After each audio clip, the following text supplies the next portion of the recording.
It was a tradition she had kept for 7 years. Always the same day, always the same ritual, and always the same man in her thoughts. It started when she was 21 and heartbroken. Lily met James in her second year of university. He was older by 2 years, a photography major who saw the world through a lens she could never quite understand. He was the kind of man who loved sunrises more than sleep, jazz more than pop, and silence more than chatter. Their first conversation was in a photography exhibit, where she'd laughed too loudly at a caption under a somber black and white image. James had turned and smiled. Not many people find humor in shadows. She didn't know it then, but she would fall in love with that smile. Their romance unfolded slowly, like a camera developing a photograph in the darkroom. There were walks through the city at midnight, disposable cameras filled with candid shots, and notes slipped under doors. James was thoughtful, deliberate, and beautifully patient. He once spent a month learning how to cook her favorite dish from childhood, Filipino adobo, because she mentioned missing it during finals.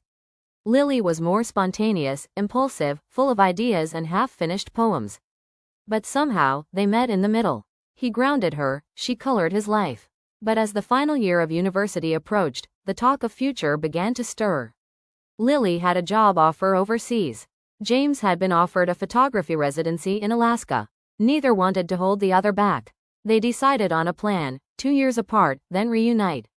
It didn't work. Distance blurred the promises. Time diluted the affection. Eventually, letters slowed, calls became sparse, and love, like a photograph left in the sun, began to fade.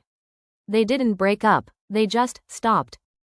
A year after the silence, Lily returned to their old park bench and found an envelope tucked under the armrest.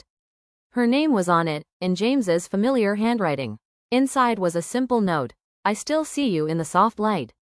Always in autumn. There was no return address. No phone number. Just that single sentence. So she replied. She left a letter in the mailbox at Willow Creek with the hope he might pass by. And somehow, he did. The following year, another note appeared on the bench. Your words warm colder seasons. So she replied again. It became their ritual. Exchanging letters through that old mailbox once a year, never signing names, never seeing each other. They didn't dare write more often. There was a purity in restraint, a beauty in fleeting connection. Each year brought a letter of reflection, fragments of love, regret, dreams, and memories. In year 3, she wrote, I saw a man today wearing your jacket. My heart raced, but it wasn't you. Isn't it strange, how someone can haunt you gently? In year 4, he replied, You're not a ghost to me. You're the soft echo in everything I've ever loved.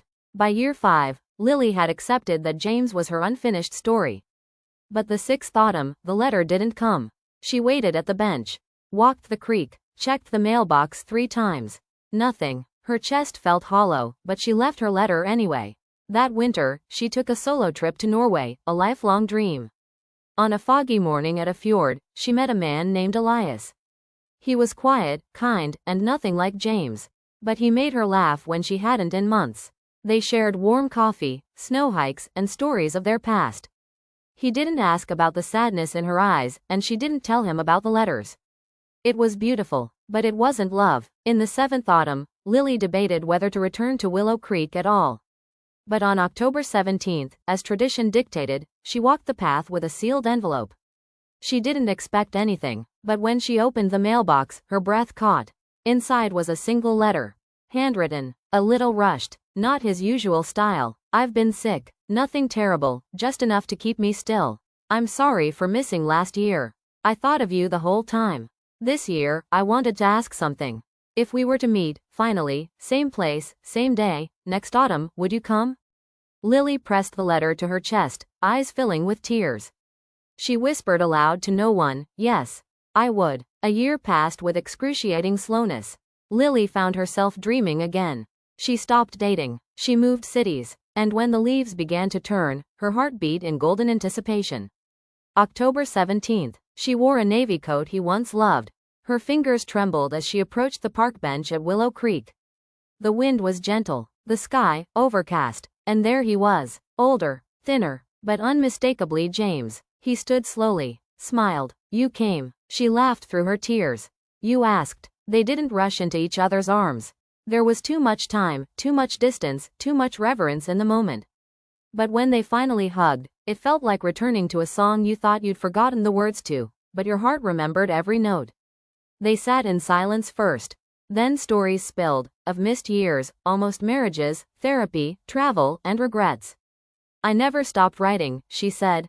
Even when you didn't reply. I read them all, he whispered. I was just afraid, if we saw each other, it might ruin the magic.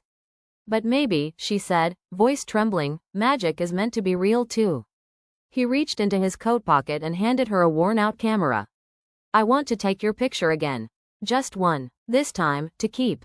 She nodded, and as the shutter clicked, a new frame began. Fountain pen the end.